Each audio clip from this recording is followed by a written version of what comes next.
घोडेगाव येथे श्री शनेश्वर महाराज जयंती महोत्सव मोठ्या उत्साहात संपन्न, भाविकांची अलोट गर्दी। आंबेगाव तालुक्यातील घोडेगाव येथे श्री शनेश्वर महाराज जयंती महोत्सव अत्यंत भक्तिमय वातावरणात आणि मोठ्या उत्साहात संपन्न झाला। विविध धार्मिक व सांस्कृतिक कार्यक्रमांचे आयोजन करण्यात आले होते।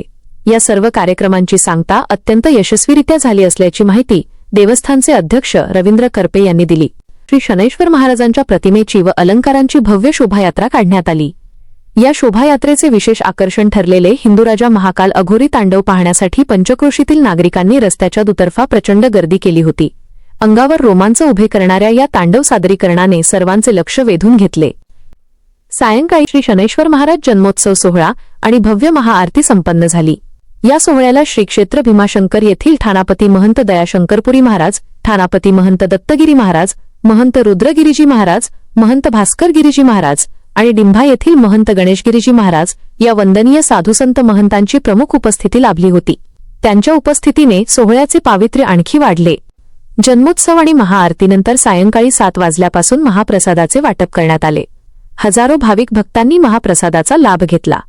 हा संपूर्ण सोहळा यशस्वी करण्यासाठी श्री शनेश्वर देवस्थान, समस्त ग्रामस्थ घोडेगाव व पंचक्रोशीतील तरुण मंडळी आणि कार्यकर्त्यांनी विशेष परिश्रम घेतले। शिस्तबद्ध नियोजन आणि भाविकांचा उत्स्फूर्त प्रतिसाद यामुळे यंदाचा जयंती महोत्सव ऐतिहासिक ठरल्याचे अध्यक्ष रवींद्र करपे यांनी अभिमानाने नमूद केले।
भक्तिभावाने या ठिकाणी साजरा होत आहे। या निमित्त शनेश्वर मंदिरामध्ये पहाटे सकाळपासून अभिषेक 11 वाजेपर्यंत अभिषेकाचा कार्यक्रम झाला आहे।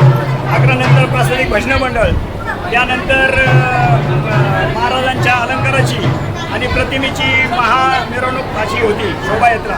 त्यात महाराजांचे अलंकार, महाराजांची प्रतिमा असते, साधू संत त्यासाठी उपस्थित त्यांचे असते। तदनंतर महाराजांची रॅली, याची जे विशेष आकर्षण होतं ते महाकाल अघोरी जे तांडव होतं त्याचं एक विशेष आकर्षण होतं। आणि आता 7:30च्या नंतर या ठिकाणी अन्नप्रसादाचा कार्यक्रम होणार आहे आणि सर्व भाविक भक्तांचा लाभ घ्यावा सर्वांना विनंती करतो। आणि सालावतप्रमाणे हा कार्यक्रम होत असतो आणि 7 नंतर महाप्रसादाचा कार्यक्रम हा नेहमीच होतो।